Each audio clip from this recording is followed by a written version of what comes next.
Yo, what up? I ain't gonna give you what you want, I'm gonna give you what you need. It's about what you need, Yo, I'm giving you the truth. I don't care how much you spit from the booth. Your lifestyle's proof. This message is directly to you.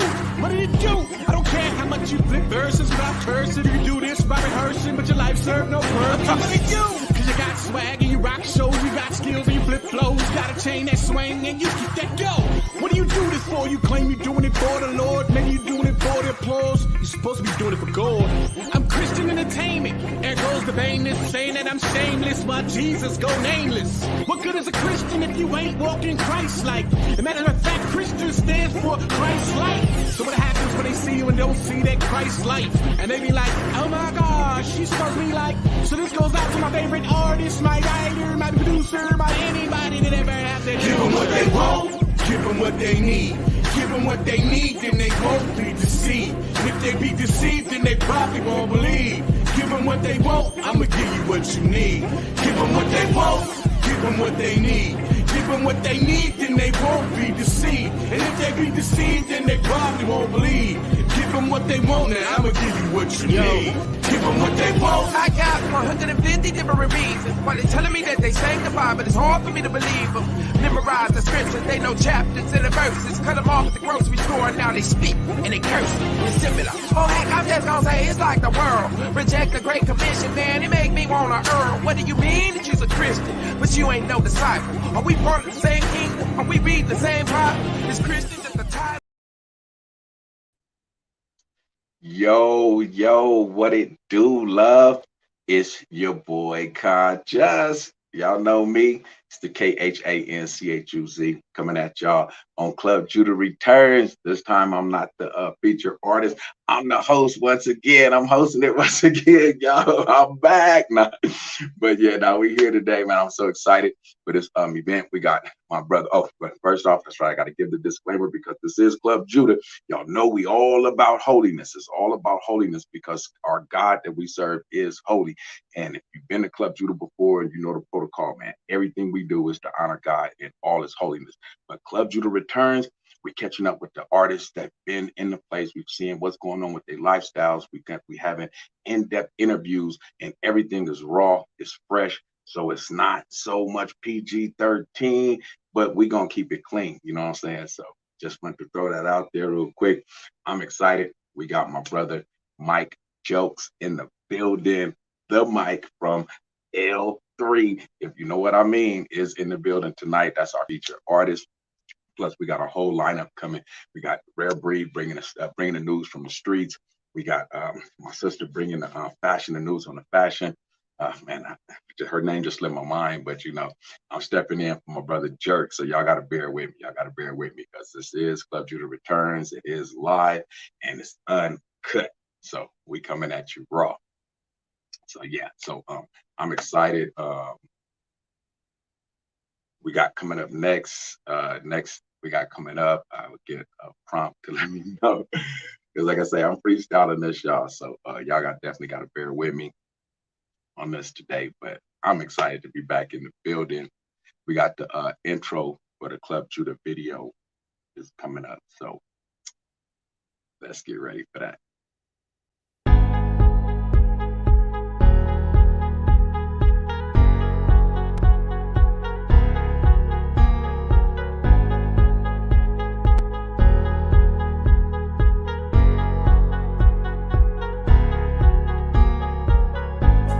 Gonna come through and just rip it. So if y'all want to just hear him come through and just let God use him, y'all go ahead and just make some noise for the mic.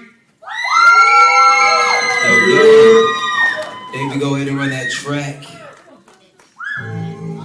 Turn that up, yeah. What's poppin', Judah? Had to do it to him. Hey, okay. Tell them, yeah, here we go again. Another fire starter, so I'm going in. Like I'm a die tomorrow, I'm a loud flame. Used to be some quiet water.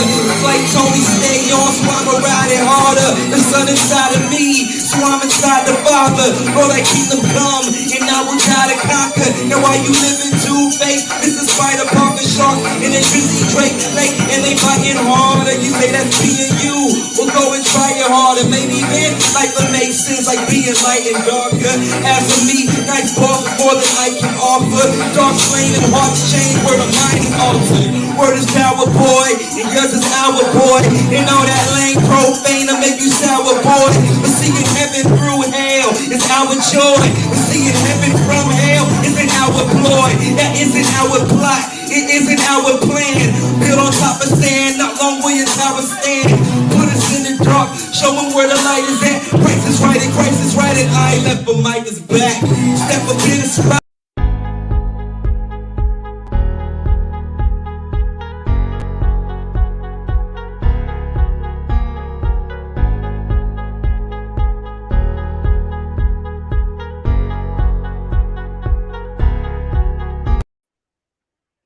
Step up in the spot. Hey, a cup of L lose Dub. my mind. What's good? Man, my brother, the What's Mike in the poppin'? building. What's going on, Yes, Mike? sir. Yes, sir. I am well. I am blessed, and I'm That's what I'm talking extremely happy to be here. Yeah, Extremely man.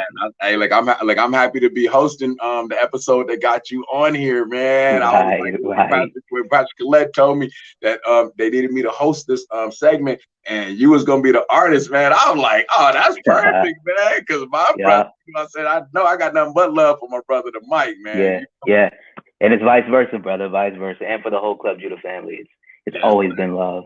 Man, nothing but love, man. And then just man, the respect on the bars, you know what I'm saying? Like that song right there, the video they was playing on the intro, dude, that song is one of my favorite songs of all time, man. I know that song is not a new, not none of your new stuff, but man, I play it all the time, and anytime somebody hear it, man, they like, who is that?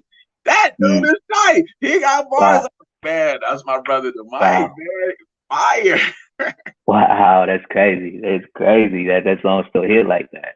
Man, that's one of them classic timepieces, man. That's a classic, you know what I'm saying? That song right there never fade away, dude. Never fade away. The bars is on point, the beats on point, the ministry's on point, you know what I'm saying? I mean, it was orchestrated, man. That song is a timepiece right there. And with saying that, man, I know when that song came out, it wasn't like when I first met you, you know what I'm saying? But you brought that ministry piece out shortly after I got a chance to know you, man. So, and I was like, it just continued to impress me on your skills. So my question is, where was your mind at, man? Where's your mind at the time when you were writing those bars? Where was your head at? Yeah, that's a throwback right there. So that was a while ago, but I think I had just heard that beat. I think I saw Drake perform his verse at like some award show or whatever, right? And I was moved by the beat. So when I was trying to write to that beat, I was just thinking of how I can rep the kingdom to the fullest. You know, I wanted to rep the kingdom as hard as I could with my bars, and that was like the first song where I began my nuance of like being able to rep the kingdom and be transparent and talk about culture at the same time. So, you know, I was really just trying to hit all three of those marks and just really just rap, you know. We were just trying to rap hard because I felt like, you know, at that point in time, there was like a lot of Christian versus secular talk. And we were like, all right, if these guys are going to go this hard, then we got to go even harder. You feel me? So I was I got to go hard. So, and you did you did that, man. You actually pushed the bar up in the game to me, especially like I say in our networking circle, man, and the people, you know what I'm saying, we network with and what we were being ministered to, man. When you came with that ministry piece, man, that day, it just blew me completely away. I said, man, this brother right here got skills. God is going to do big things with him, man, and that's for sure. Wow, that's for sure. Blessings. Yeah, bro. And look at my favorite bar, and it's the metaphor, man. The metaphor in that bar, man. When you say God took the mic out of Satan's grip, kind of like Kanye did to Taylor Swift.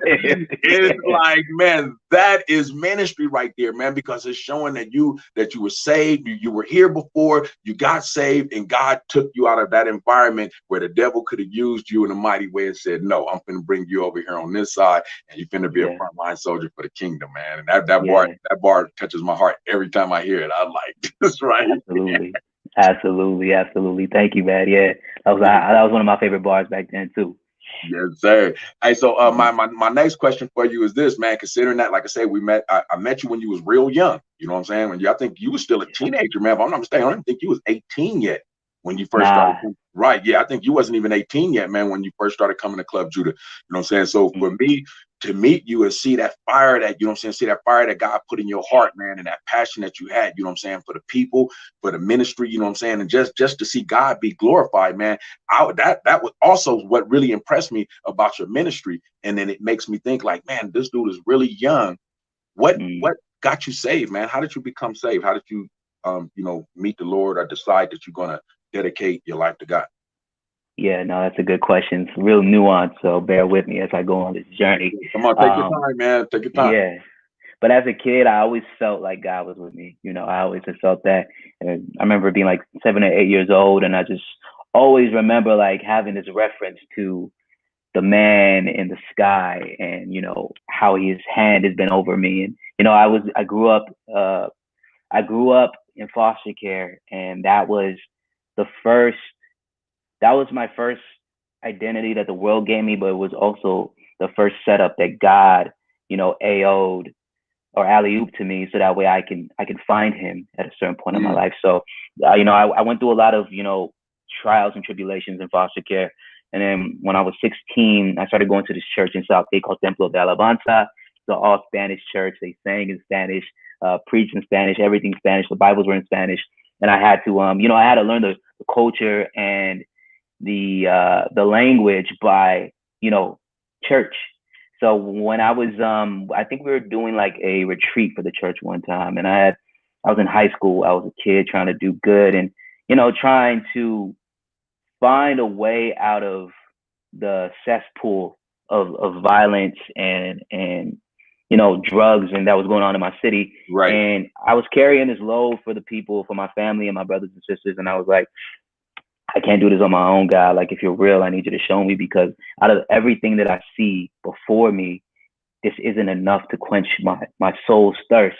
And that night when I was at that retreat for church, he showed himself to me. He met me in that church, and I had felt his presence before going to church and singing, but I hadn't made a decision to live my life for him.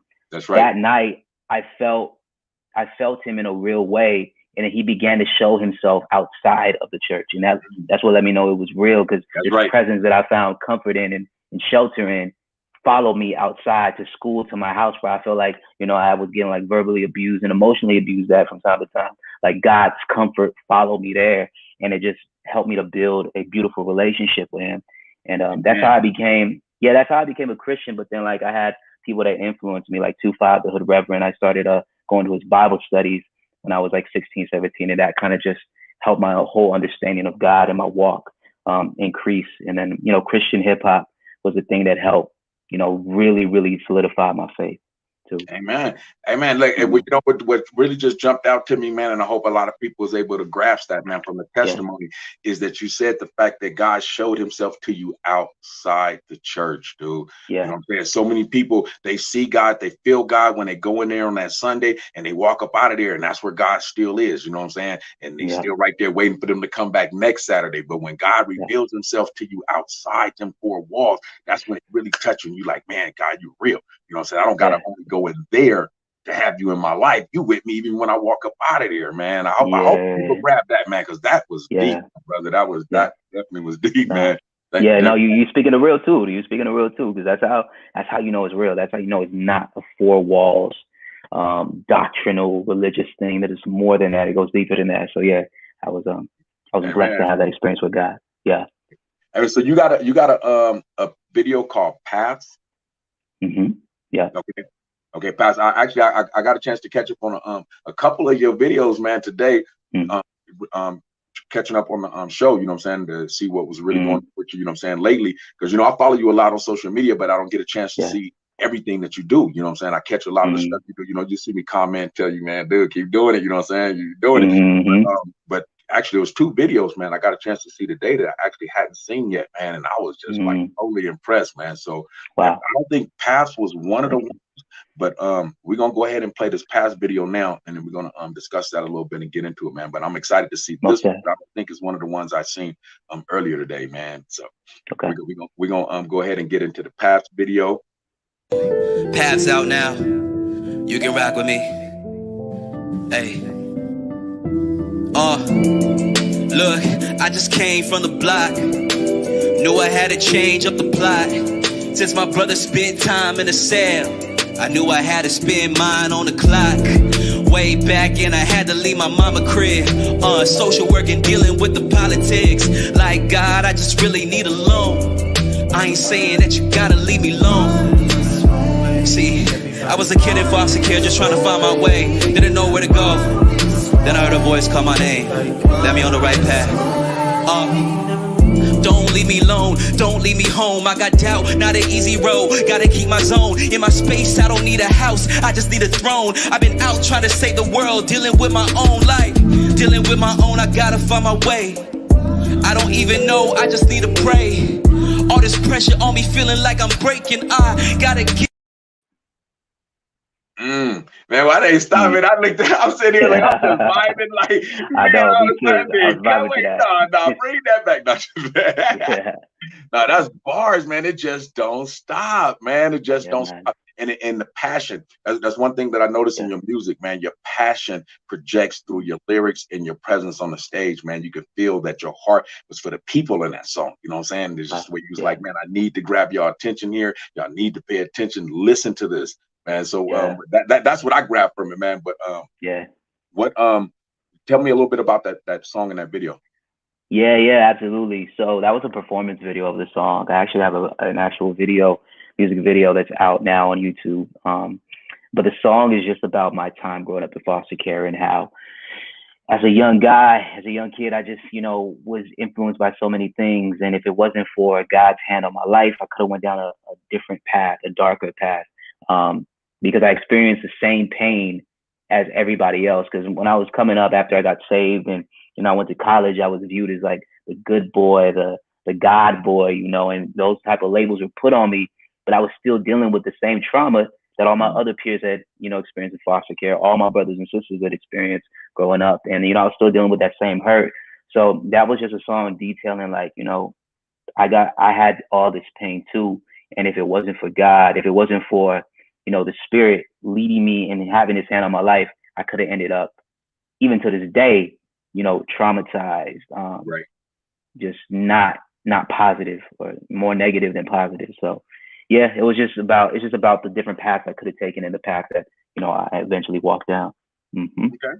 And like I say, it's definitely a heartfelt song, man. You can hear the passion. What I'm saying? It's like you could tell that you're passionate about what you're saying, but even passionate more about, man, grab this and understand this, because it's something that the people can use.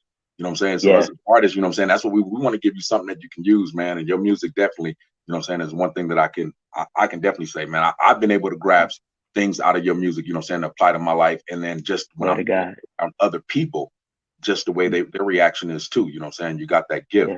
And definitely using it as a Christian artist, man, is a plus. Glory to God. Yeah. Right. As a Christian artist, because everybody has that gift and talent, what I'm saying? God gives the gifts and talents, what they say, without repentance, what I'm saying? So some people use it and abuse what they have, but when we have that gift and we use it in a way to promote that righteousness, then we're labeled as a Christian artist, what I'm saying? But this next question is, what led you to become a Christian hip hop artist? But then I want to add on that, because of my perspective and then perspective of other people.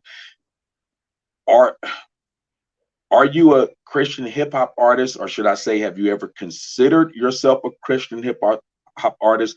And are you still a Christian hip hop artist? If so, how would you answer that?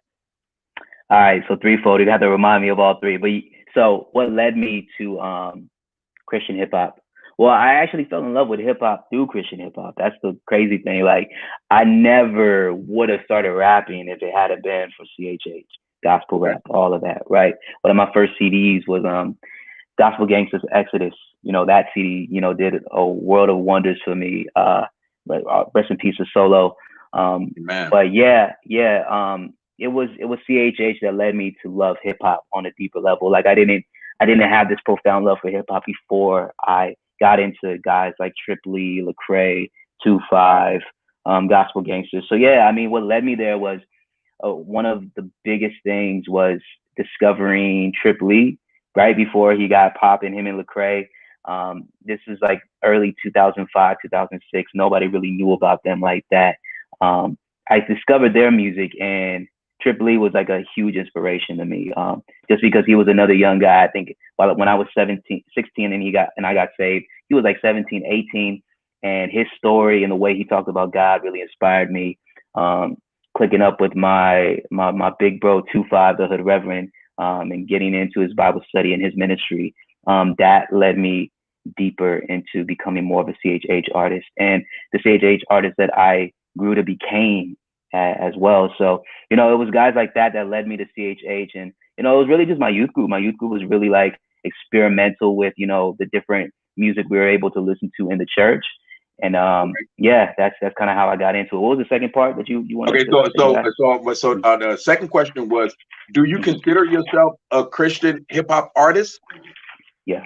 Okay, so you are. You know that controversy. You know that big controversy. Yeah. They go, you know what I'm saying? I'm a Christian, but I'm not. I'm just a Christian rapper. I'm a rapper that's a Christian, or you know what I'm saying? Yeah. So just do you consider yourself to be what they call a CHH? There's a bit of nuance right there for me. So early on, even like when I was 18, 19, and I was like doing the Club Judah, when I was rapping at Club Judah frequently, like I didn't wear that label just because I feel like it's a label that the people listening to the music and being moved by the ministry should label the artist, right? I always just approached my music as an artist who loves God, and you're going to hear that. You're going to hear the Christianity in my hip hop. That's right. But you know, I didn't shy away from the label either. I just never titled that on myself, and I love CHH. So I've always tried to play, and this is going to sound bad because, you know, there's the scripture of not being lukewarm, but I always tried to play both sides because I understood that there needed to be a bridge for both sides. So, right, now look at that, and I feel what you say about the lukewarm, but I kind of feel like this, bro. When it comes to the music, that's different. You know what I'm saying? Because we're trying to reach the people. Your lifestyle, you know what I'm saying? The lifestyle is what can't be lukewarm. You know what I'm saying? But the music, I don't consider that lukewarm when you're trying to reach both crowds. You know what I'm saying? When you're trying, you want to entertain the Christians, but you want to reach the lost. You know what I'm saying? So I don't consider that lukewarm. I consider that real ministry. Yeah. So it depends. I'm a CHH artist. I am a CHH artist, but I'm not just a CHH artist. That's how I've always gone about my journey. So, yeah. Okay, so that actually answered the third question, because, you know, your music has kind of changed as far as the volume of gospel in the content. So I was going to ask, so which if you answered the third question was, are you still a Christian hip hop artist? Yeah. So it's the same. My mantle has always been, I am an artist who I've always been inspired by artists who were mainstream acts, but you can hear the voice of God in their music. That's right. That's always kind of been what I aspire to be. So I kind of left the whole label of the genre CHH just because I felt like God was moving me more to a place of, you know, my origins, which was becoming one of those artists who you can hear the voice of God in my music. But again, like back to what I was saying, like I'm a CHH, I'm an artist who loves God, and I can play in both arenas because I have content that fits both. And now the content that I'm making today is a little different than what I was making, you know, 6-7 years ago. It's more story based, it's more personal based, it's more what God is doing in my life based music, other than just, you know, putting scriptures in my music and having like a 3-point sermon in it. Like I've tried to be the gospel instead of just putting it in my music so much so people can hear it. So that way there could be that nuance where my life is a light, but also the music is telling a transparent and vulnerable story of what God is actually doing. So that way the world can see. That's right. So you're not only seeing it, but you're hearing it. You're not only hearing it, but you're seeing it as well. Yeah. Okay, I'm gonna backtrack. I'm gonna backtrack a little bit because we want to keep we want to keep the audience, up to par with everything that's going on with you. And we kind of skip past a little bit of something because you mentioned that you were in foster care. You know what I'm saying? Yeah. And as part of your testimony, you know what I'm saying? What got you into foster care? How did you enter the foster care program? Yeah, no, that's a good question. Everybody's story is different. Mine started from, the moment I was born. My mother, she couldn't keep me due to just the lifestyle she was living, drugs and other things going on. I was put into foster care when 6 months of age, Okay. So I've been in foster care my entire life, and, I've, again, like that identity of being a foster kid has been always with me. So yeah, from 6 months until I emancipated the system at 19, but I was still a former foster youth even after that. And then I know we've had discussions before, and during your foster care journey, you spent a lot of time in the Hispanic community, right? Yeah. So you pretty much bilingual, because I hear it in your music. You know what I'm saying? You be getting to rapping, and all of a sudden you just go into the Spanish flow. And I mean, it just comes so natural. You know what I'm saying? So I could tell that you're bilingual when it comes to speaking Spanish. So tell me about the song Oye Pana. Oye Pana, yeah. I said it right. Like, I'm pronouncing it. Like, I'm scratching my head. Like, let me pronounce this correctly. Oye Pana. Yeah, no, you had it, bro. I know you mess with the Spanish too from time to time in your music. So it's a twofold answer. So, I'll tell you the depth behind Oye Pana, then I'll tell you how it came to be. So the depth is, again, foster care. I was in foster care my entire life. I lived with white people for the first 8 years of my life. And then after that, I lived with Black people for a little bit. Then I moved to Southgate when I was 11. And from 11 to 19, I was in Southgate. Each place that I went to, I was always questioned about my identity. When I was with white people, they loved me as I was their own kid. But, I was at school, in the grocery store, and people would give me crazy looks because I was a Black kid in white community, white school. Same thing when I went to my Black family. I lived with them. I thought when I moved to that home, I thought, hey, finally I can get to be with my people. I'll be accepted. And then when I got to school, I wasn't Black enough. I didn't talk Black enough. I wasn't dressing Black enough. So I was this identity crisis I was having at that point in time.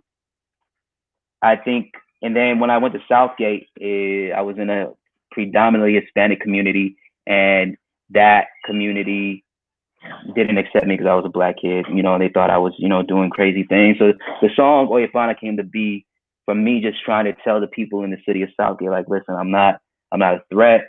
I'm not trying to, when I go to the grocery store, I'm not trying to steal the leche that I'm trying to buy. I'm just a kid trying to give good vibes, a good message, and also, let the people see, especially my peers, that there was more to life than the things that they were doing to get by. Man, and we're gonna get into that video, but I wanted to say too that when this song came out, it was kind of like, for me, I kind of seen your bridge in the way you was drawing and together the testimony and the ministry all into one. That song, when that song first came, when you first started doing that song. But we're gonna get into that. We're gonna get into that video right now. We're gonna look at a little bit of Yo Piana. Oye Pana. Tranquilo, hey, posted on the block. Tranquilo, yo tengo las llaves. Tranquilo, con mi pana en barrio fino, vagando con los conocidos. Yo no me doy ni por vencido. Tranquilo, chico, oye mi pana, tranquilo. Tranquilo, chico, mi pana.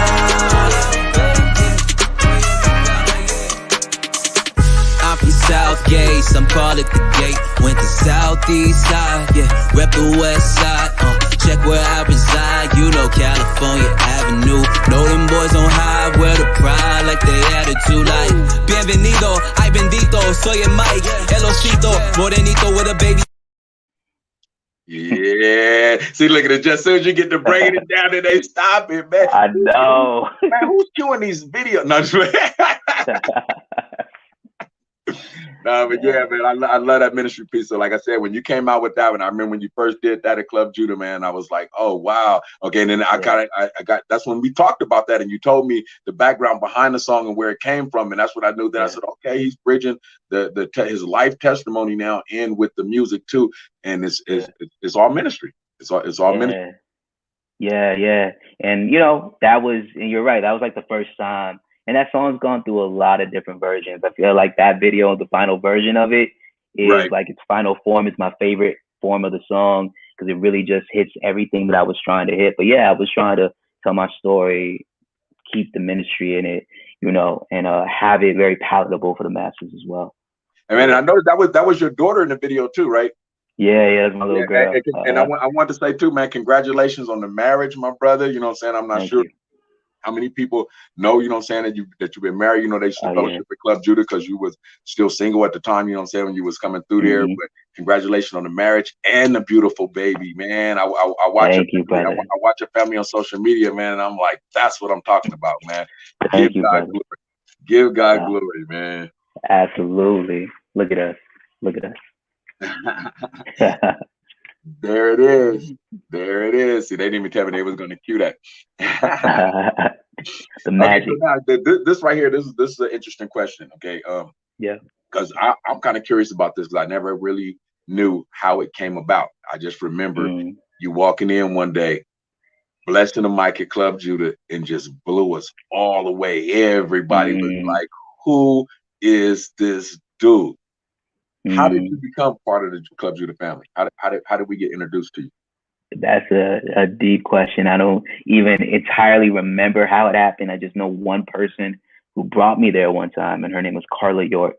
She was a good friend of mine at the time. She was behind an entertainment group called Truth Movement, I believe. Truth Music. I don't know if it was Truth Music, but she was partnering.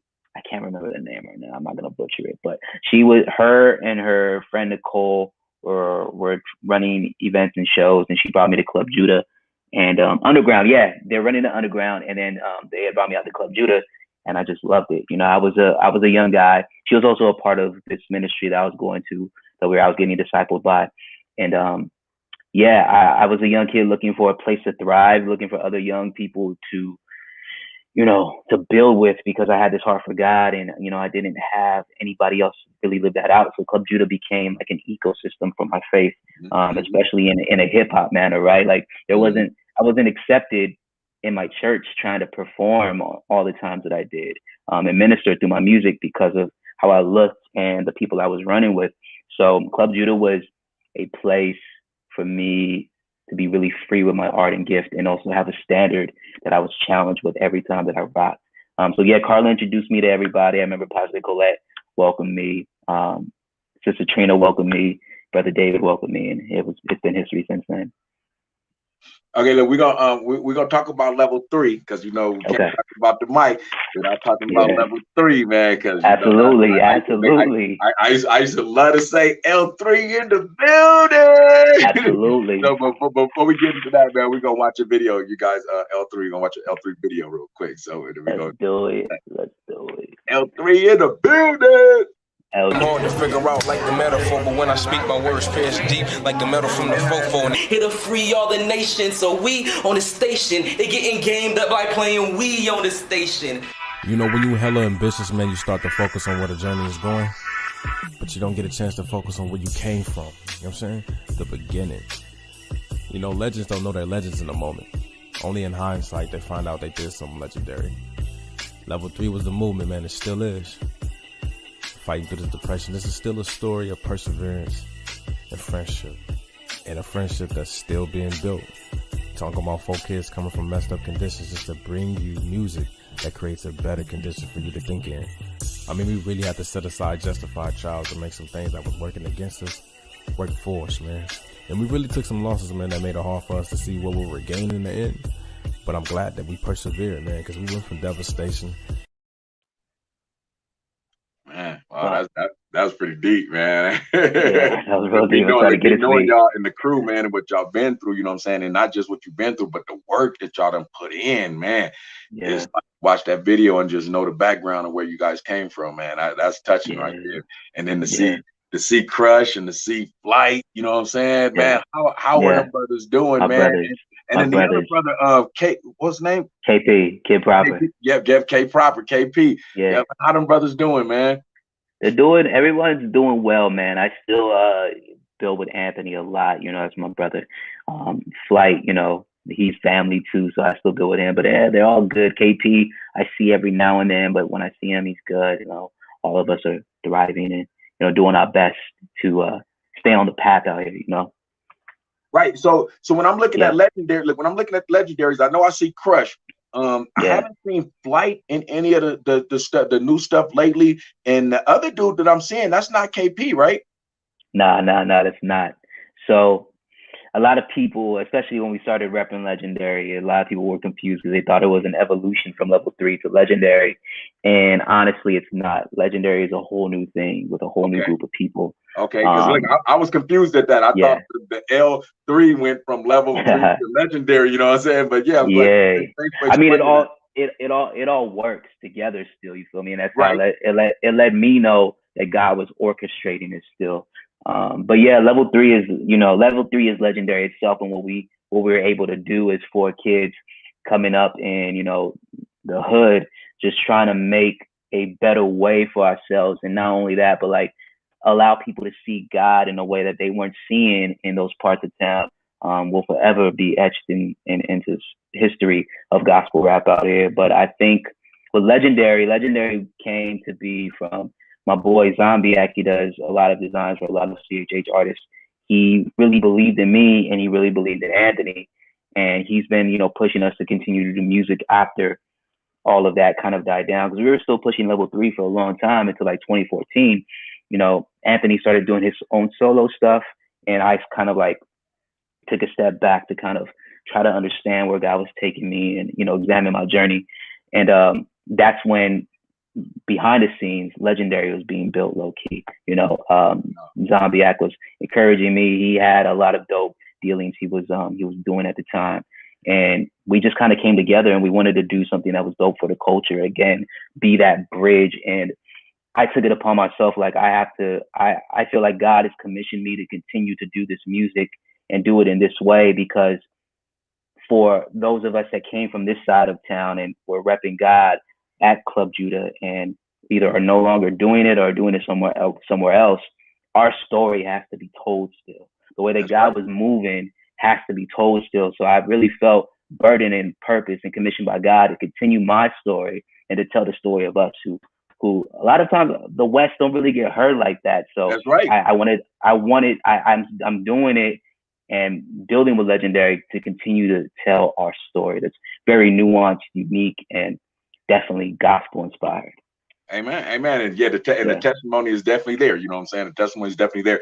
And I appreciate you sharing this, because again, like I say, when people see that transition and they don't really know what's going on behind it, the first thing people want to say is, "Oh, the mic that fell off." You know what I'm saying? It fell off, man. Look at that, man. They don't know more. And I listen to the lyrics, and for one, I know your heart. You know what I'm saying? I know your heart. You know what I'm saying? And I know your heart's desire. I listen to them lyrics, man, and I can still hear, man. God is there. Again, it's all about bridging that gap, man. It's making that bridge of that gap. You got to entertain the Christian, those folks that are saved, man. They saved, but then at the same time, we gotta draw in the lost, man. We got to, and then some of the lost ain't. As soon as you say Jesus, they turn it off. Oh, you say Jesus? Oh, click. I'm not trying to hear no more of that. You know what I'm saying? But then when you got that wordplay, and you got them bars, and you got the metaphors, and you drew them in, and now they get your testimony. Now they know. Yeah, and not only that, but they can hear, like, especially what we're doing now. Like my brothers, I do a certain kind of music, and my brothers do their own thing. But what you hear is the heart, and even beyond like the lyrics and the melodies and the songwriting, you hear the heart, and like that is what I feel like. Even level 3 days, it was what God put on me to do, is to always share my heart, so that way they can see God and they can relate. A lot of people are hurting, and they just don't know that believers hurt like they do, and they don't know that there's a God that can provide a way out of that discomfort and pain. Okay, now this next video we're gonna play, you're gonna have to describe how this one fit in. There's a video called Corazon. Corazon, yeah. Corazon. Yeah, Corazon. Okay, so yeah. we got Corazon. So we're gonna play this video, and then we're gonna discuss Okay. how that fit into the discussion. Definitely, definitely. Corazón, yeah. Corazón, corazón, corazón. Pasajera de mi corazón, una pasajera. Me vine, me usa y se va. Una pasajera. Robando mi amor y mi paz, yeah. Por aquí, por allí, yo no sé a dónde fui. Se llevó sabor de mí, yo no sé, ey. Disfrutamos ese amor, murió como una flor. See me soul on the floor, yo no sé. Casa amigos para dormir. Desayuno con el corazón roto. Every night I And they keep stopping.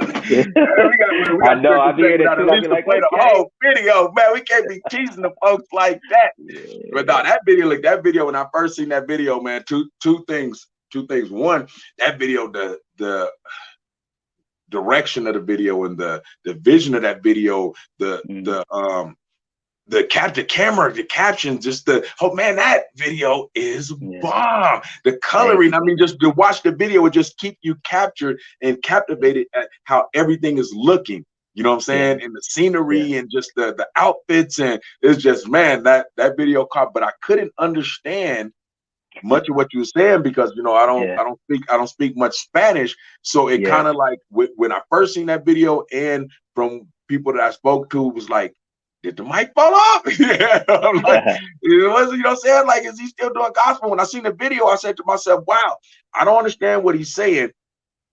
But at the same time, I know my brother, you know what I'm saying? I know his heart. So with what we were talking about, the music and how we impacting lives, elaborate a little bit on that video and what's that all about? Yeah, so first, before I get into the video, let me shout out my wife, Danielle. She styled that whole thing. She really took on the job. The director kind of helped provide some of the fabrics, but she styled it, killed it. The looks are fire. Shout out to Selena and Michelle who shot it and directed it. They were fire. My manager who put it together. But yeah, so going back to even what I was talking about earlier, like it's all about, for me as an artist, it's all about showing my heart so that way people can see who I am as a person. Mm-hmm. And know that there's, God is working through me as a person, and they can see the transparency and the brokenness. Early on, my brother Anthony Gray, Crush, Warrior, told me that I can't try to emulate these guys that I was aspiring to be like, Tripoli and Lecrae, because I had a story and that I needed to be transparent.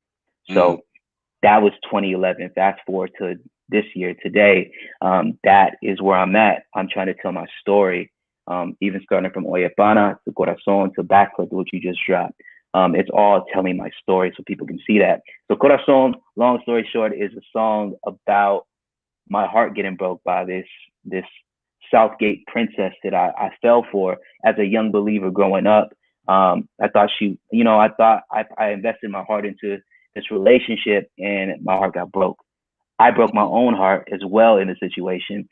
And I needed to display that in this song so people can see that God can take a broken heart and bring it to where it's at now, a healed, someone who's still dealing with those trauma and triggers and that brokenness, but is healed in love, married, hope, that there's hope in the situation, So long story short, that song Corazon is just me detailing my story about having a broken heart and going through the ebbs and flows of that broken heart.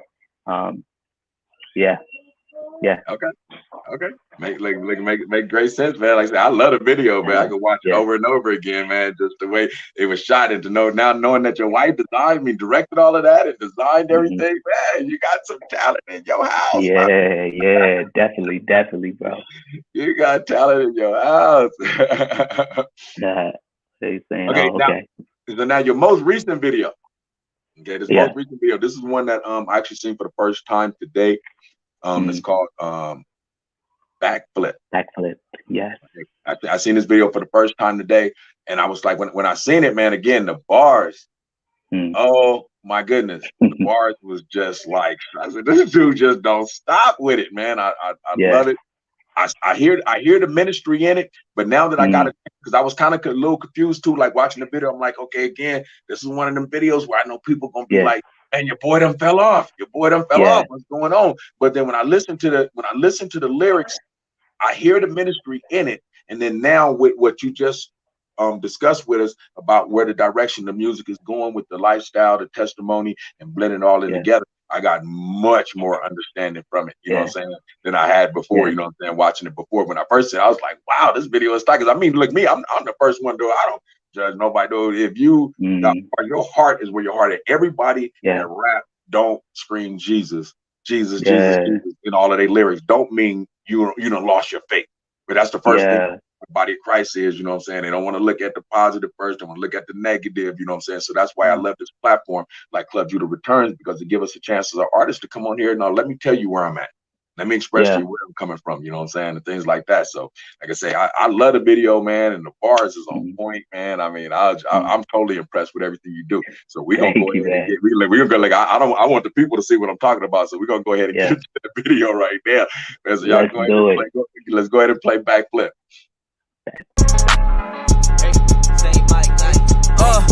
I need all my ops out the way doing backflips. Girl, that man lying on you like a mattress. Blessings falling down, better catch it, girl. Everything you do is high fashion. Goddamn the whole package. He a dead man, he a casket. Baby girl, what you asking? I need all my ops out the way doing. I need all my ops out the way doing backflips. I need all my ops out the way doing. Ops out the way doing. Okay, so that's just a bit of it, you know what I'm saying? That's just a bit of it. Now, one bar I do gotta ask you to explain to me, man. You said do backflip, land on it like a mattress, man. What's that mean?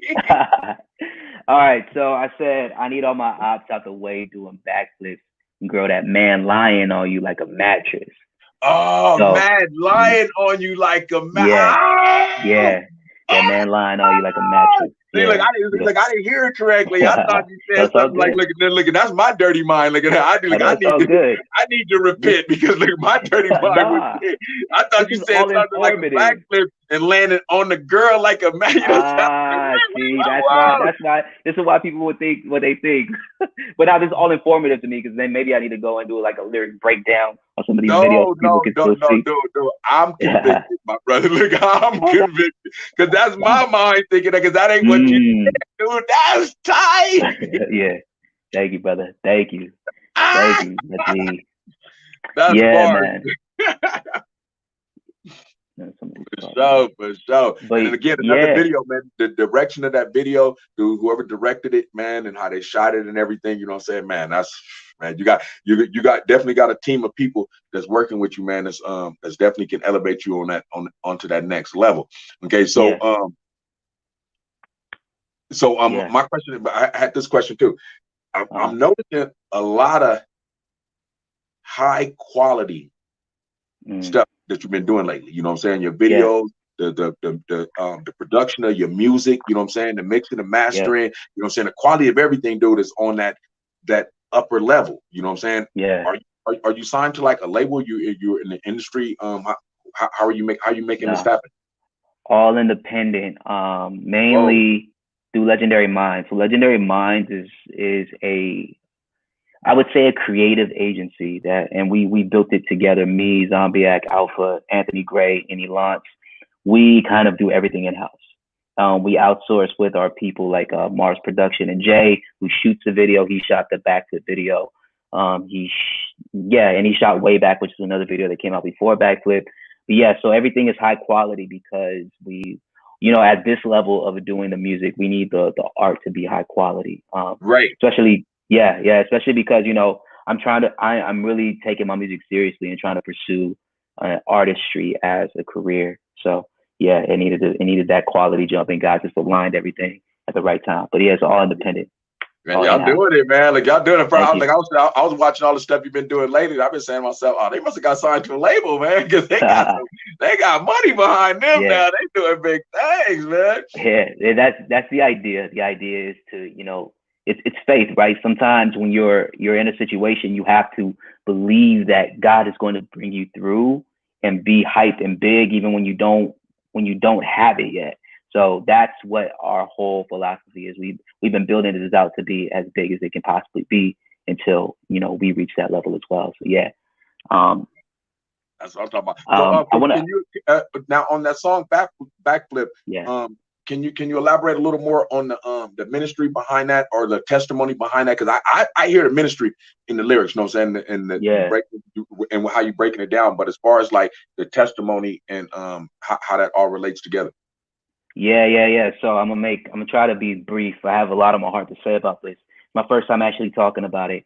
But so you should experience the song and the video in two different forms. The song is a song that's uplifting women, right? This song was inspired by my wife and how she is, and then other women like her, women who love God, who are pursuing their passion, who are about their business, who are taking care of their families, or just, you know, the situations. That's what the song's about. It's uplifting them and encouraging them not to settle for less, right? Mm-hmm. The video is a different story, and the video is a story about a guy like myself in my college days, falling in the trap that a lot of us men fall into, which is temptation, lust of the eyes. So the video is actually the first of a 3-part video that's detailing this entire story about about how me as a young man in this character is having a David and Bathsheba moment. You feel me?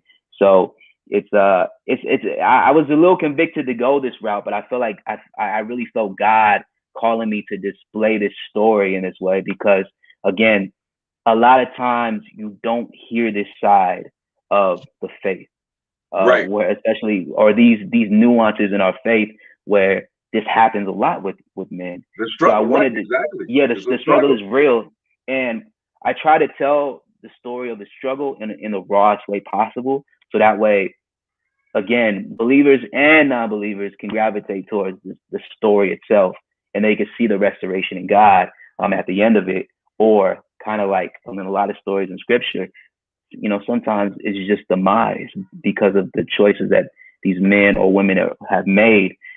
There's demise at the end. So this is a story detailing what looks good, but is not, you know, a good look at the end of it. You know, everything that glitter ain't gold. Exactly. Yeah. I like that. So actually the concept of the video is going to be a 3-part. So that's like part 1, and then you're going to do another song where that video concept is going to connect to it, and then that's dope. That's right. And the next song is Legendary over there thinking of some stuff in the lab, man. Come on. We got to, man. And the next song is called Only Fans. So it's going to detail the continuation of this story into that song. So yeah.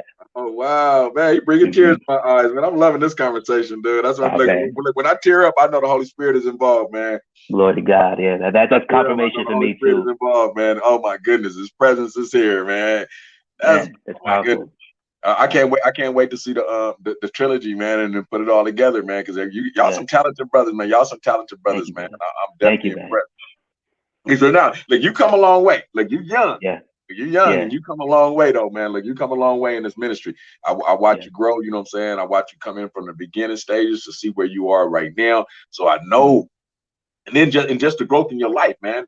Going from being single, married, father. You know what I'm saying? Everything. There's a lot of growth that we have witnessed. You know what I'm saying? Without a doubt.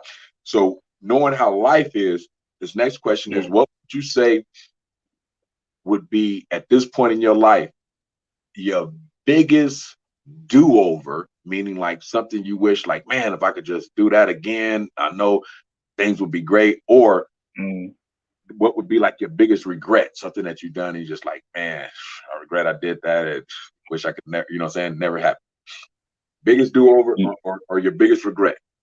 That's a good question, man. I mean, off top, I would say if I got a chance to do something over, it probably would be maybe the couple of years before my marriage actually happened and my relationship with my wife. I feel like I was in a space where I, was vulnerable and open to some of the deceptions that we as men fall into sometimes, and that kind of led me to have a little bit more baggage coming into my relationship that God needed to work with me through.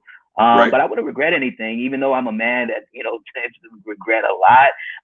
And when I'm sober minded, I can't regret anything, because I know that everything that's happened in my life has led me to this point and is in God's plan for me. So I wouldn't regret it. I would just, and in that same period of time, I would probably do more music. I took a big break from when was my last mixtape? 2012, and I came back in 2018. So right. I remember that. Yeah. I remember that. Yeah. But look, you left us satisfied, my brother. You left us satisfied. You just came back and just continued to stack on top of it. No, I did. And that was intentional to do that. I just wish that I would have kept going, because I feel like I would have had to start all over again in 2018, Right. As far as fan base and building the audience and just, engagement. But yeah, right. Those are my only two things. Yeah. Okay. But definitely, man, it's man, pleasure chopping it up with you, man, catching up with you, man. I had one more I had one more question for you, okay? And it's just, there's a I want to say, is you what, about 29 now, 30? 31. Okay, I'm close. Yeah. Okay. So you at the early 30s. I just said I'm about to turn 51, so we got like a 2-generation gap. You know what I'm saying, between what we do. 2-generational gap. So when with that big of a gap, mindsets and mentalities and perspectives and all that stuff is totally different. You know what I'm saying? Yeah. So I want to ask you this, and this question, I want you to speak on your whole generation, okay, and not just yourself. Consider your generation and what you see, your generation, and how you guys are operating and what you're doing. And what would you say? How would your generation define holiness? That's a good question. How would you, not you, you know what I'm saying? I mean, again, I know just if you had to put yourself in the category with your peers and everything you see going around in your generational category, how would you say that your generation describes holiness? I mean, define holiness. Yeah. That's a very nuanced question, but I think it would be in the uniqueness that God created us as individuals. Because my generation latched on to something that our previous generations didn't, which was finding the gospel in their story. And even people who don't know God, right? There was like this shift in culture at one point in time where God, I wouldn't say, he just moved outside of the church in such a different way that we had not seen in years, in like revival times. And I feel like for our generation who understood what was happening in our lives and understand what was happening in culture, we saw that God was moving in individuals and in the culture through people's unique stories and identities in him. And I feel like we began to detach ourselves from the doctrinal thinking, from the religious dogma that came with being a believer or a Christian, and we found a true sense of God in our experience with him. And it was displayed through our art, it was displayed through our business, it was displayed the way that we showed up in the marketplace. And God actually was elevated and glorified in that more than you would see him elevated and glorified in these moments of worship in the church sometimes. So it was and not even more, but it was maybe balance. Right, exactly. Yeah. And that balance was met within, I feel like, my generation. So we went outside, we were kind of like the tribe, the Zadoks, where when they were in the temple, they wore their robes and they worshiped the Lord in their robes. When they went to the marketplace, they changed their robes to fit into the marketplace, and God was still elevated. Shout out to Pastor Wayne Chaney on that one. But yeah, so I feel like we really put that on in our generation. Hey, look, and I can see that. I can see that. I can see Yeah. that in your generation, man. I can see that in your generation how they operate, man. That's a good answer, dude. Oh Yeah, my I had to think about I that was like, one. look, when that question came up, I'm like, wow, I don't even know how I would answer that question. But man, that was definitely a good answer, man. If I could chime in, I think somebody on here is saying that there's she wanna pop on there, Pastor. You can chime in on her. Get in on the stage. What's up, Pastor? Go ahead. Yeah. Listen, this is what I wanted to say, and I was doing my walk this morning, 30 minutes, and it popped in my mind that wisdom is a bridge. Yep. And a bridge is something that is necessary for people to cross to get from one side to the other. And in my life experience, it's been that I found that God has always used me to be a bridge, but from one generation to another. And most of the time, I was dealing with the younger generation in a way differently than my generation was.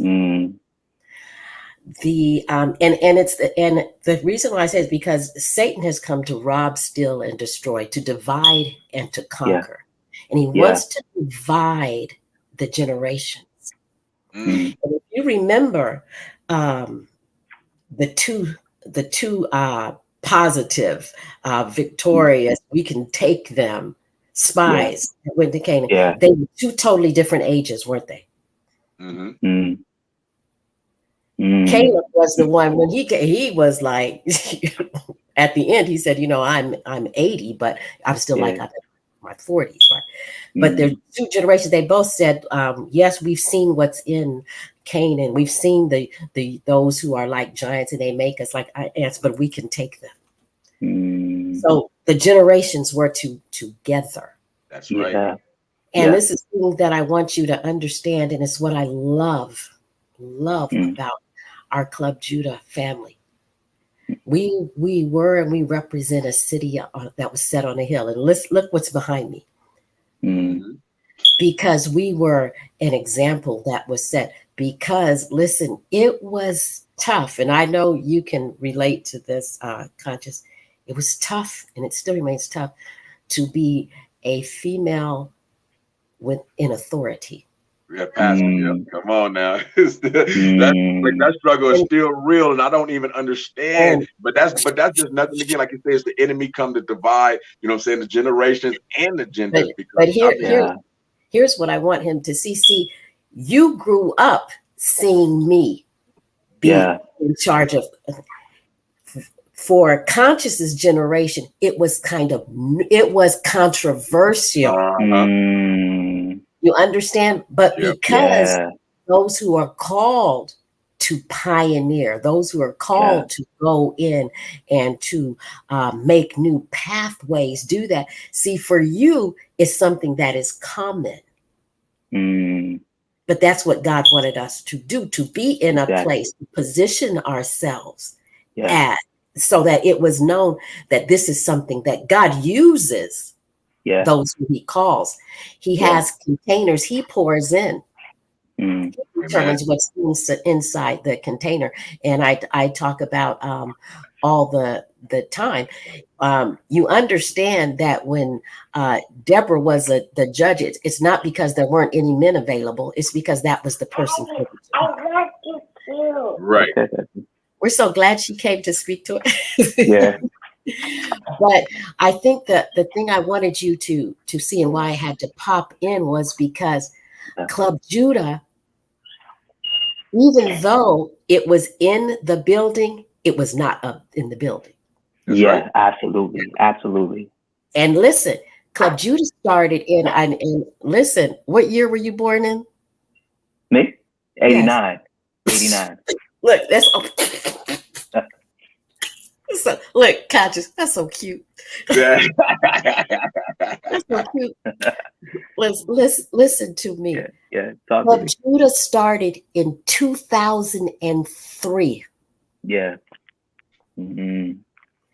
And at that time, it was absolutely revolutionary for me to come in and say that God has called me, because everybody kept saying, well, where's your husband? Where's Pastor Cruz? Why are you talking to us? Why? And this is the thing I have to tell you. God gave this container, Club Judah. Yeah. Completely, the whole thing for that, and coffee on the corner. But those things, he said this for you. But and for Pastor Cruz, he has all that God poured into him for that. But for 2003, and Conscious can tell you, some of the hardest battles I had to fight were the men who, and Club Judah was predominantly male, that were utilizing the platform of Club Judah, but did not believe that I had the right to be over them. And here was my thing. And let me tell you something. Do you know how old I was in 2003? Of course you don't. In 2003, watch my mouth, I was 43. Blink. Whoa. Wow.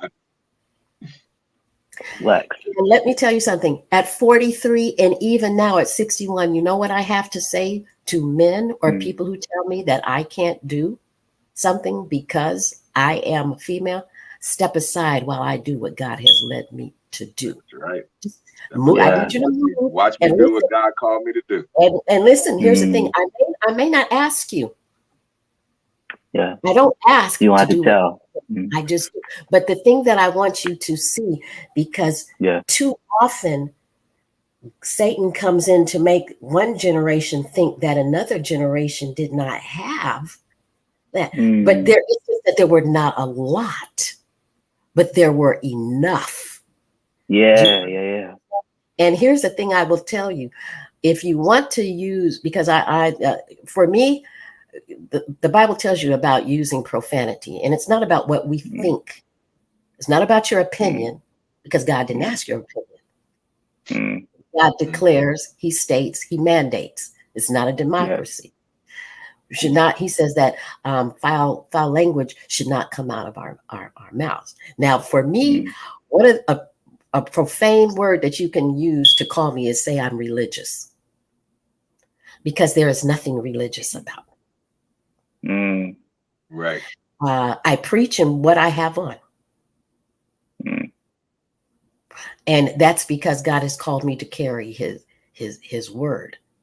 But you must understand, religion is man's attempt to reach God, a relationship with God.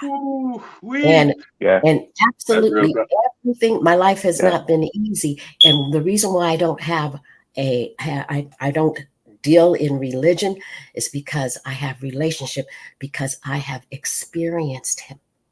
Think about what you said.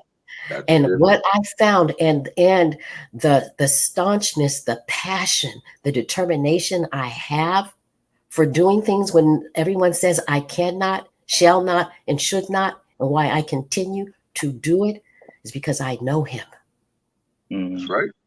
I know him personally. I have relationship with him. I have experienced him, and I have found my life in him through my experience. So I say that to tell you, in everything that I do, I say and do, I take him with me. In the marketplace, he is with me. But I tell you, so that you won't look back, or you won't. Ageism is just as real a thing as racism is, and it is prevalent when God wants to put generations together to do something. Listen, Moses was 80 before God could use him. Is anybody hearing what I'm saying right now? Right. What I'm trying to say, wisdom is a bridge. Yeah, absolutely. Wisdom is a bridge, and so often people will not use the bridge. Yeah, They rather take the long way than use the bridge. Because folks don't want to do the right thing. Yeah. But I just felt compelled to come and tell you, please don't feel that your generation is by itself. God has never done that. Oh yeah, never that. Never. And know this, that you level 3 and those that you are loved by those who saw you from the very beginning. And watching you all, and I told this to Conscious earlier, is the thing that compelled, one of the main components that compelled me to move on Club Judah Returns. Because Club Judah returns Christian hip hop to holiness. Club Judah returns Christian hip hop to those. Club Judah returns Christians. He returns to God those that are His. Club Judah returns. Yeah, that's what absolutely. It does. It brings back. It redeems. Yeah. Club Judah reminds us of plan and purpose. And listen, let me say this. I was outside and we have a lemon tree and an orange tree in our backyard. And when we first moved here, we live in Rialto now for all of you. We have a orange tree in the backyard. And when we first moved here, the oranges were like big ones, like they must have been like those Canaanite grapes or whatever. They were big, they were juicy.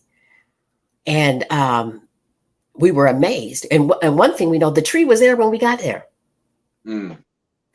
So we were not responsible for the seed. We were not responsible for determining what kind of fruit tree it was or that it was planted there. It just was, right?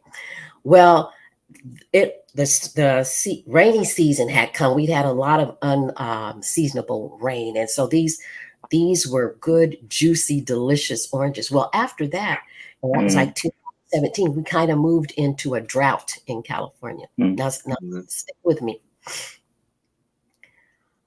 The next year, the oranges were smaller and they were faintly sweet. But it was still an orange tree, right? Yeah. This year, no oranges. Whoa. But here's the thing. It's still an orange tree. It didn't determine that it was an orange tree, did it? No. Somebody planted the orange seed determined it was going to be an orange tree. Now, whether that tree bears fruit or not, is it not an orange tree? It's still an orange tree.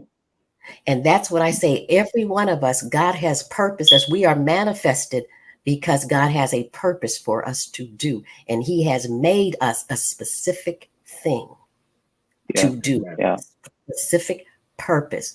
Now, if you water something,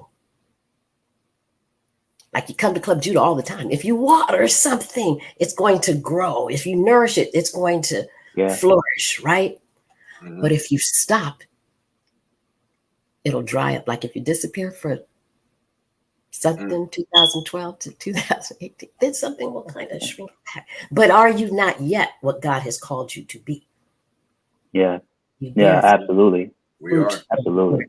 And something you said caught me the other day. I heard it. You in one of your videos, you said, and I'm probably going to say this incorrectly, but same mission, different assignment. Same mission, different assignment. Yes. Yeah. Now, explain to us what you mean by that. Yeah. So the mission is the same. So I would say, and there's so much to unpack in what you just said. Like my spirit is like it's vibrant. She said it like she just spent us a lot right there, and then she's gonna ask you. Yeah. So in short, what I meant was that what God, exactly what you're saying, like what God ordained me to do, which was to be an activator of his sons and daughters in the world, is the same. The assignment, the paper, the essay that we're to turn in is a different essay than it was previously, but the mission is the same. The reason why we're writing and working towards this goal is exactly the same. It's just a different assignment. So, for pure example, the way that I wrote about my struggle with lust on Overcoming Anything mixtape was then. Now the way that I'm tackling it through this, 3-part video is a whole different way that I have to trust God that He has a plan for it, right? So it's the same mission. It's still kingdom. It's just a different assignment and the way that God's leading us to do it. So, yeah.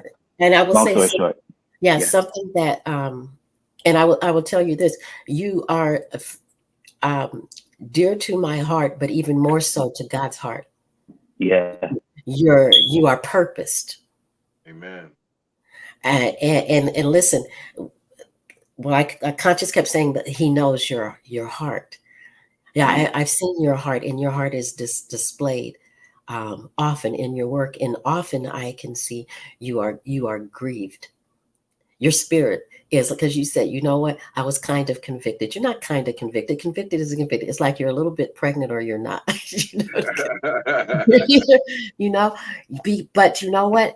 Because there is one thing I was always impressed about at Conscious Working. There is so much word inside of you. And God put it there to be used. And that's what he's going to do. That's what he's going to do. He's going to get that out of you. And it is so encouraging to me to see you finding your way. And listen, about if you seek him, you will find him. Yeah, if you are absolutely. determined to fulfill his will, he will make certain that you do. Yeah. And you keep your eye straight, forward. You keep it focused on him. And understand, always looking for what is his purpose, and just to understand the focus is on what is God's purpose. What did he manifest for? And I think that is probably enough for me to say at this time. I think, and I told everyone that we could probably expect this to go a different way. I just love you so much, Michael. And so the other thing I was going to say is that and I don't want to shrink back from saying it. The thing that I have always known about those who God called to write, those ready writers. Yeah. All of you ready writers, your transition is to ministry. It's right there. It's right there, and you know it in your spirit. God has called you to preach, to pastor. It's what you do. Your life preaches. But he's called you to. That's what it. It's interesting if you notice. There's a high percentage of people that were rappers that they became pastors. That is because you're always in the word. True. You feed it, you feed it. So be open from now on. Listen. This is the point.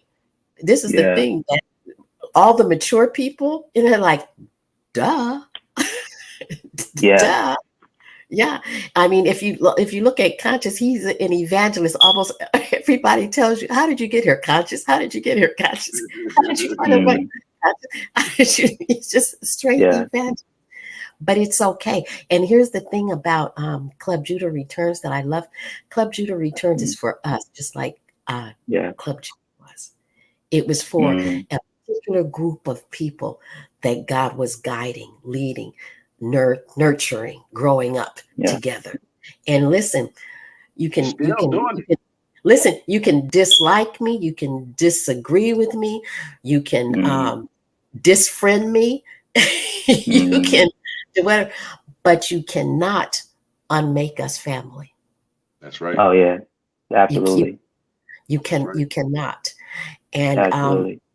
I think that, and Conscious, you'll probably agree with me, and I'll pop in Cindy, but I think that we're kind of done. Remember I said that we might end a little early because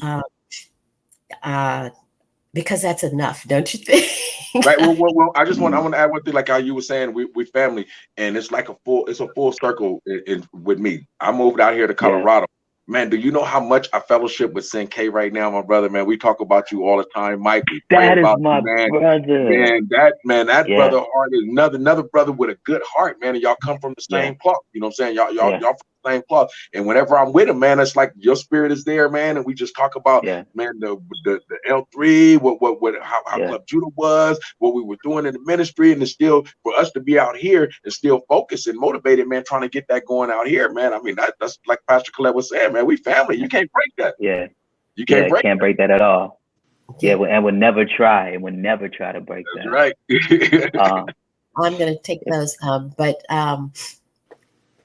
we prayed before, and my whole thing was for God's will to be done. You know, it's all about the Holy Spirit and being sensitive to the Holy Spirit, and not feeling that we have to do anything, because listen, Club Judah is ours. Club Judah, God gave it to the body of Christ. Amen. And he gave it to us. And I think all that he has determined, Club Judah was to be a city on a hill that would always call people to holiness. Yeah. To be reminded that we are not our own, but we are his.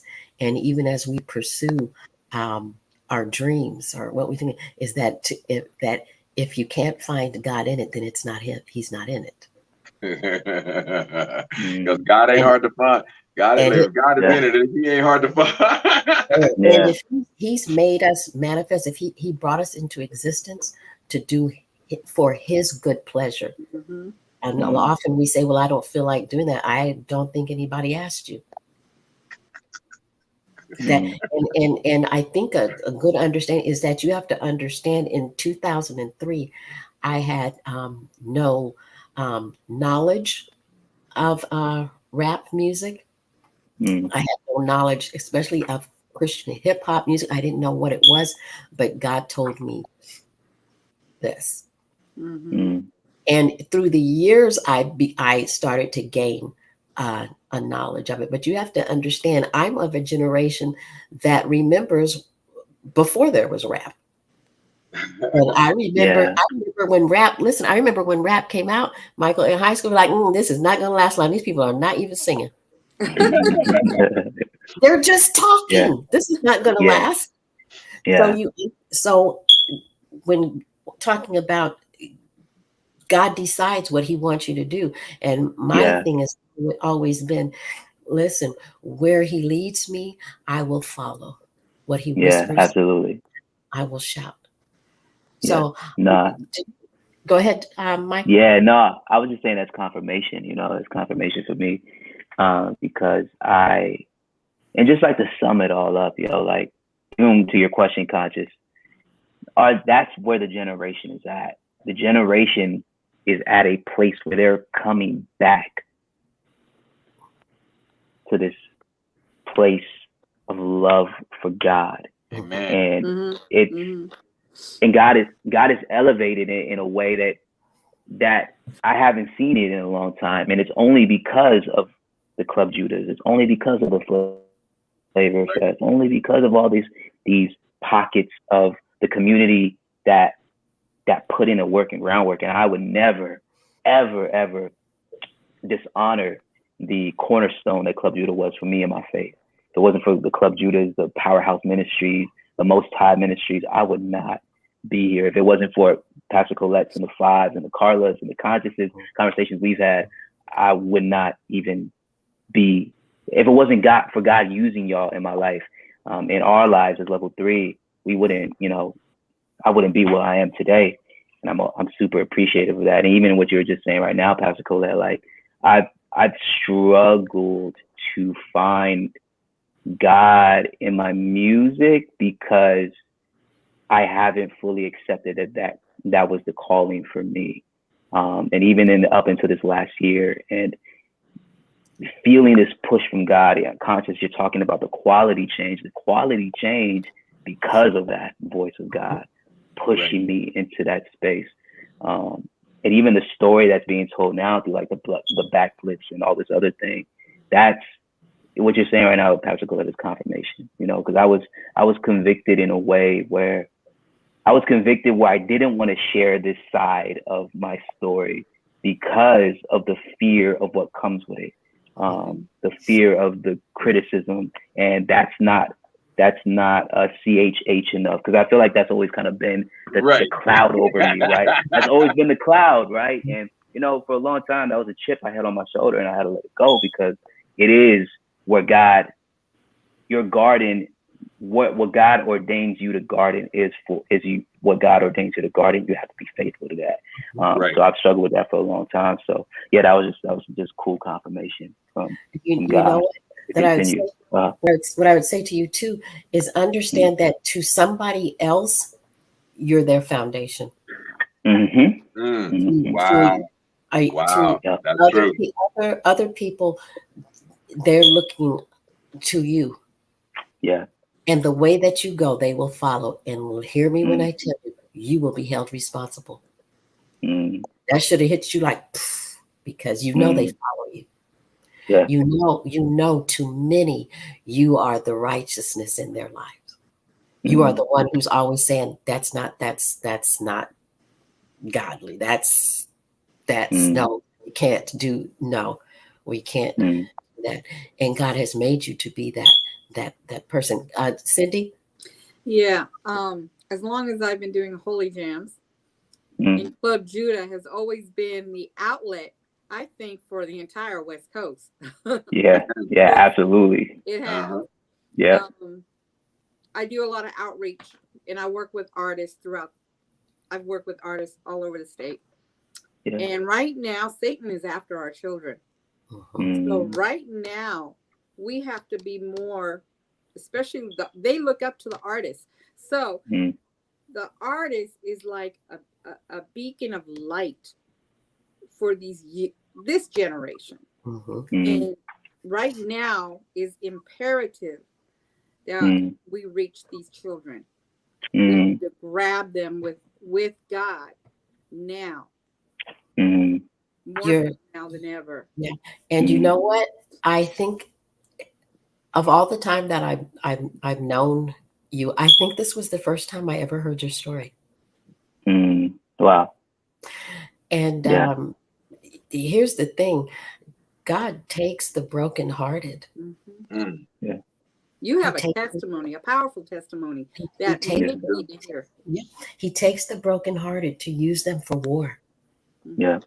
Because those who God has uplifted the most, who he has done the most for, those are the ones who are the most passionate for. God. Those wow. See, the thing that I will say is so often people look at a finished product, and I have to say it again, and I ask you to tell my story. Before the age of 2, I was molested. By the time I was 14, I was pregnant. 12 days after I turned 15, I had my first child. I've done drugs. I OD'd. I was married when I was 19, divorced. I've been a victim of domestic abuse, but I can tell you this: I've never been beaten. I fight. I'm a warrior. Listen, my father named me Colette, which means victorious army. Not the soldier, the army. And I wore from that point of view. But I'm telling you, my life has not been easy. My life has not been sweet, dandelions and rainbows. But what my God did for me, Wee. Yeah.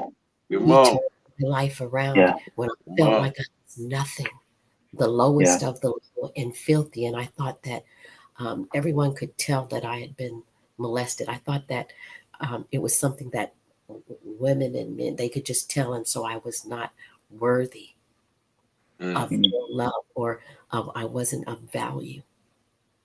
And you can tell Satan will go after you very young, Very. very young. Yep.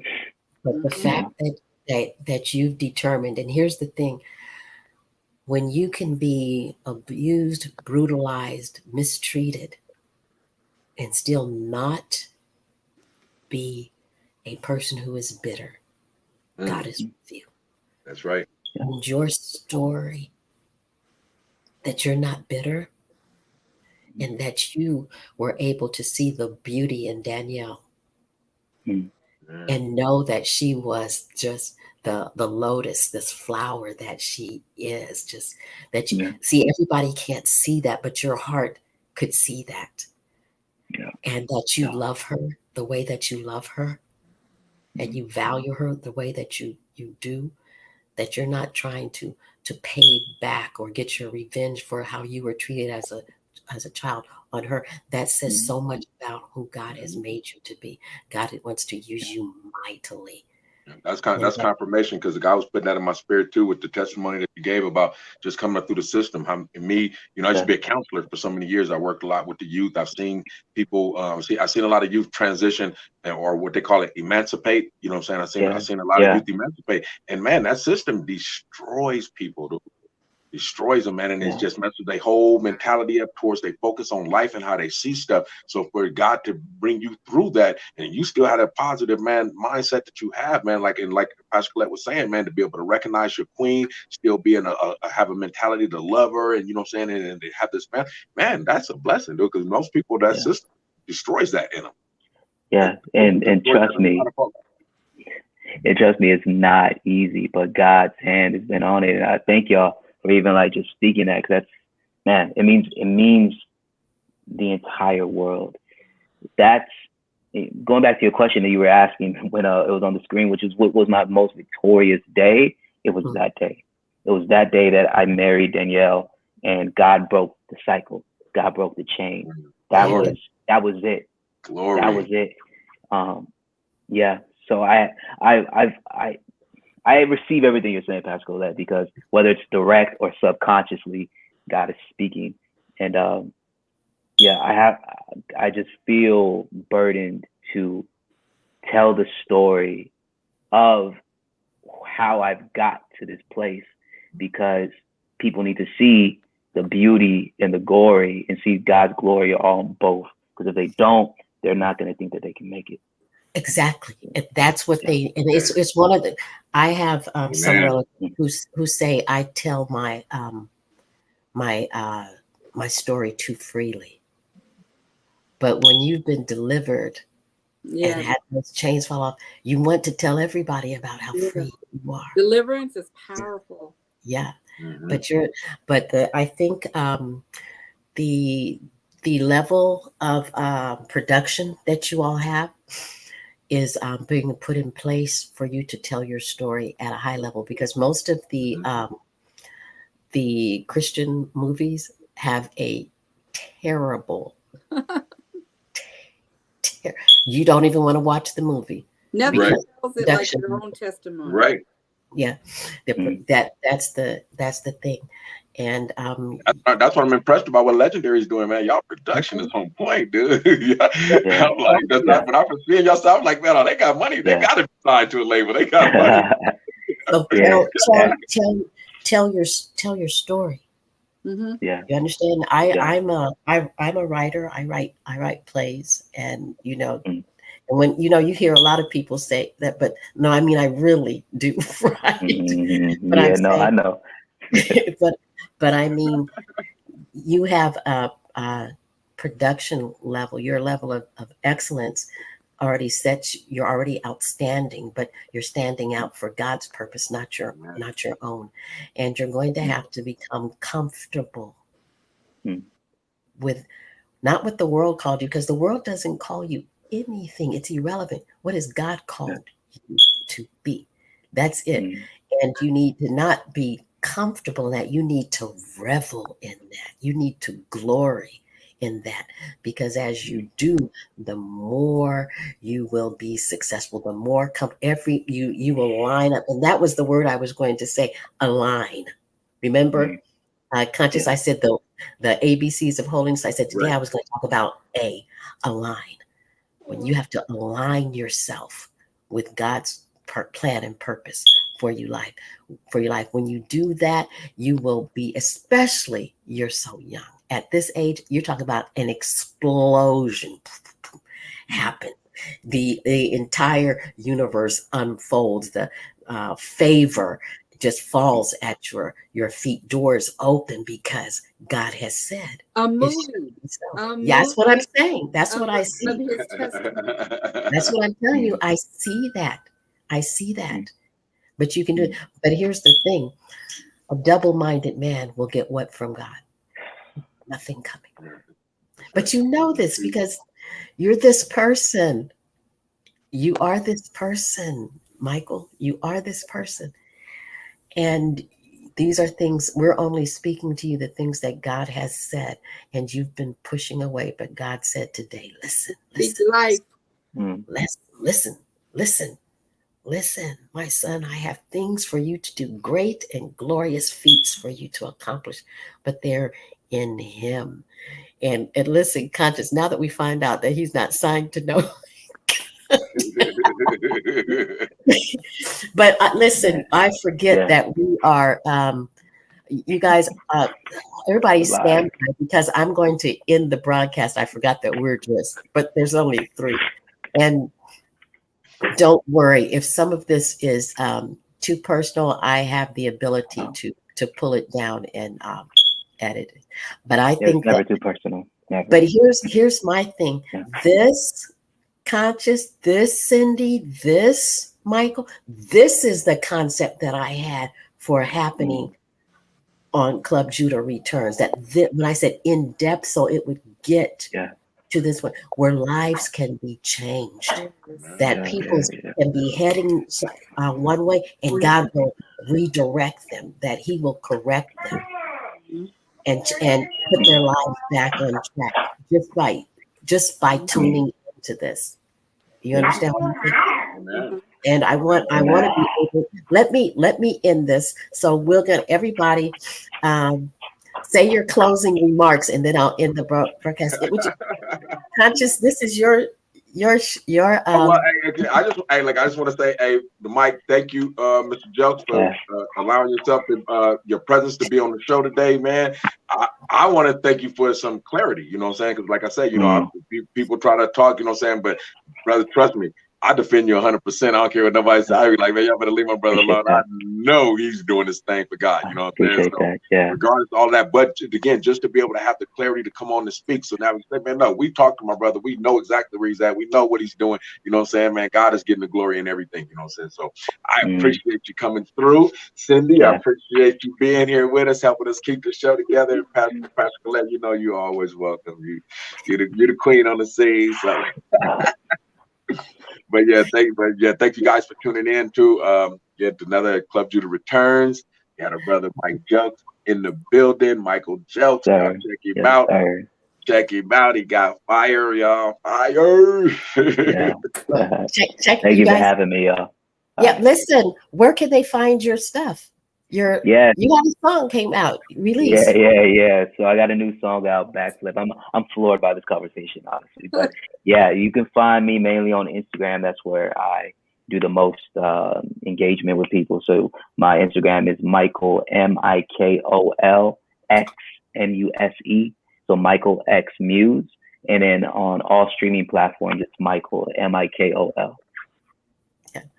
So you guys check out this promo. This is just cool. Hold on.